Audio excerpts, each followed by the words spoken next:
Self love एक ऐसा process है जिसमें कॉन्टिन्यूस एफर्ट्स लगेंगे। किसी भी चीज को और बेहतर बनाने के लिए थोड़े हार्डशिप्स करने पड़ते हैं। For example, when we love someone, तो ये एक पूरा प्रोसेस होता है। इसमें आपको कुछ पॉजिटिव एफर्ट्स देने पड़ते हैं, उन्हें टाइम देना पड़ता है पूरी तरह से समझने के लिए।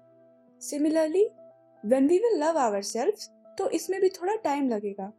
हमें खुद को पूरी तरह समझना होगा, खुद को टाइम देना होगा, जैसा हम किसी और रिलेशनशिप में देते हैं। अपने साथ भी एक हेल्दी रिलेशनशिप डेवलप करना होगा, और ये कोई ओवरनाइट प्रोसेस नहीं है। सेल्फ लव एक नेवर एंडिंग जर्नी है, जिसके बेनिफिट्स आपको धीरे धीरे रियलाइज होंगे, क्योंकि इसमें आप अपना ग्रेजुअल प्रोग्रेस देखेंगे और अपने बारे में आप कुछ ऐसे ट्रेड्स डिस्कवर करेंगे जो आपने कभी सोचा भी नहीं। स्टार्टिंग में ये थोड़ा मुश्किल होगा, पर इवेंचुअली इससे आपको एक सेंस ऑफ सेटिस्फैक्शन मिलेगा जब आप अपनी ग्रोथ देखेंगे। तो आइए देखते हैं कुछ important steps to begin the journey of self love. The first one is discipline. Discipline self love का सबसे क्रूशियल स्टेप है। अगर हम खुद से प्यार करेंगे तो हम वो काम कभी नहीं करेंगे जो हमारे डेवलपमेंट के अगेंस्ट हो, जिससे हमें मेंटली, फिजिकली या इमोशनली कोई हार्म हो। फॉर एग्जाम्पल, हम सबको पता है कि अर्ली मॉर्निंग उठना कितना बेनिफिशियल होता है और लॉन्ग रन में इसके कितने सारे एडवांटेजेस होते हैं, पर इसके लिए हमें एक प्रॉपर डिसिप्लिन मेंटेन करना पड़ेगा, और उस डिसिप्लिन को मेंटेन करने के लिए हमें अपने कंफर्ट जोन से बाहर निकलना पड़ेगा। ये जानते हुए भी कि सुबह उठना एक अच्छी हैबिट है, हम वो रूटीन फॉलो नहीं कर पाते क्योंकि हम अपने कंफर्ट जोन में स्टक रहते हैं। तो अगर हम डिसिप्लिन रहेंगे और इन चीजों को फॉलो करेंगे जो हमारे लिए सही हैं, तो इसका मतलब ये हुआ कि हम खुद से प्यार करते हैं। अगर हमें कुछ अचीव करना है किसी भी एस्पेक्ट में, करियर वाइज, हेल्थ वाइज या कुछ भी और, तो हमें उसके लिए एक प्रॉपर डिसिप्लिन मेंटेन करना पड़ेगा। बिना डिसिप्लिन के सेल्फ लव पॉसिबल नहीं। Now the second point is don't be too hard on yourself. अभी हमने बात की डिसिप्लिन की, पर डिसिप्लिन फॉलो करने का मतलब ये नहीं कि हम खुद पे इतना ज्यादा हार्ड हो जाएं कि एक पॉइंट के बाद ये सफोकेटिंग लगने लगे। We have to enjoy the process, तभी हम इसे कंटिन्यू कर पाएंगे। और हमें अपनी छोटी छोटी अचीवमेंट्स पे खुद को रिवॉर्ड भी करना चाहिए। इससे हमें मोटिवेशन मिलता है और हम और भी ज्यादा बेटर परफॉर्म कर पाएंगे। फॉर एग्जाम्पल, अगर हमने किसी नई हैबिट को अपनी रूटीन में इंक्लूड किया, तो ये जरूरी नहीं कि हम स्टार्टिंग से उसे परफेक्टली कर पाए। हमें उस हैबिट को डेवलप करने में थोड़ा टाइम लगेगा। You have to trust yourself in this process, क्योंकि हम उस चीज को अपने कंफर्ट जोन से निकल कर फॉलो कर रहे हैं, और ये भी अपने आप में एक बड़ी अचीवमेंट है। तो अगर हमसे वो काम परफेक्टली नहीं हो पा रहा, सो इट्स ओके। किसी भी चीज को स्टार्ट करने में थोड़ी प्रॉब्लम हो सकती है, उसे हैबिचुअल बनाने में थोड़ा टाइम लगेगा।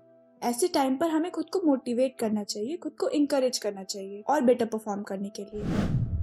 The third one is prioritising. हमें अपनी प्रायोरिटीज क्लियर होनी चाहिए कि हमारी लाइफ में सबसे इम्पोर्टेंट चीजें क्या हैं और ऐसी कौन सी चीजें हैं जो हमारी प्रायोरिटी लिस्ट में एग्जिस्ट ही नहीं करती हैं।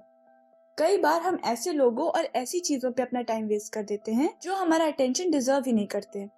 हमें ये बात बाद में रियलाइज होती है, जब हम ऑलरेडी अपना टाइम और एनर्जी वेस्ट कर चुके होते हैं। वो टाइम हमने कहीं और यूटिलाइज किया होता तो कुछ प्रोडक्टिव आउटकम मिलता। सो ट्राई करिए कि आपकी प्रायोरिटीज आपको पता हो, एंड यस, इस प्रायोरिटी लिस्ट में आपको खुद को भी इक्वल इम्पोर्टेंस देनी है। आपको खुद को भी उतना केयर, कंपैशन और टाइम देना होगा जितना आप अपने लव्ड वंस को देते हैं, and this will surely make a huge change. Now the fourth one is find your mental peace.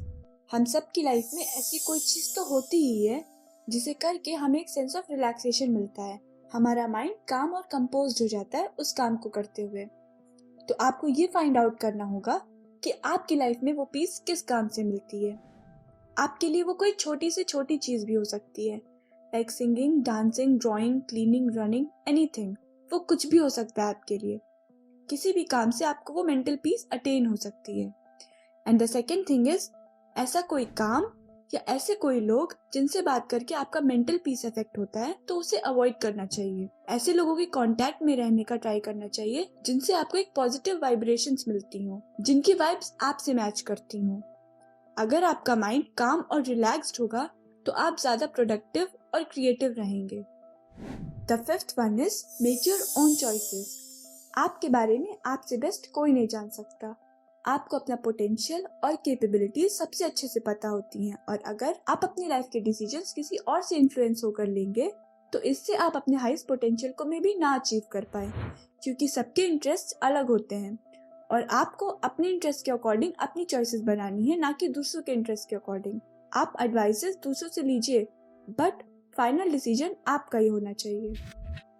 And the last one is acceptance. Acceptance is the beginning of love. हमें खुद को accept करना चाहिए, चाहे हमारे अंदर कितने भी फ्लॉज क्यों ना हो। हमारे इम्परफेक्शंस ही हमें यूनिक बनाते हैं। सब में कुछ ना कुछ फ्लॉज तो होते ही हैं, बट अपने फ्लॉज को कॉन्फिडेंटली कैरी करना आना चाहिए। और जब हम अपने फ्लॉज को एक्सेप्ट कर पाएंगे तभी हम अपनी पर्सनैलिटी को इम्प्रूव कर पाएंगे। All I want to say is just be comfortable in your own skin. So ये थे कुछ major steps to begin the journey of self love. And as I said before, self love बहुत easy नहीं है और ना ही बहुत मुश्किल है। बस थोड़ा सा एफर्ट और time and you will be the best version of your self just by loving yourself. So that's all for today's video. Hope it was beneficial for you. If yes, then please like, share and subscribe to our channel. Until then, keep learning, keep growing and keep rising like Phoenix.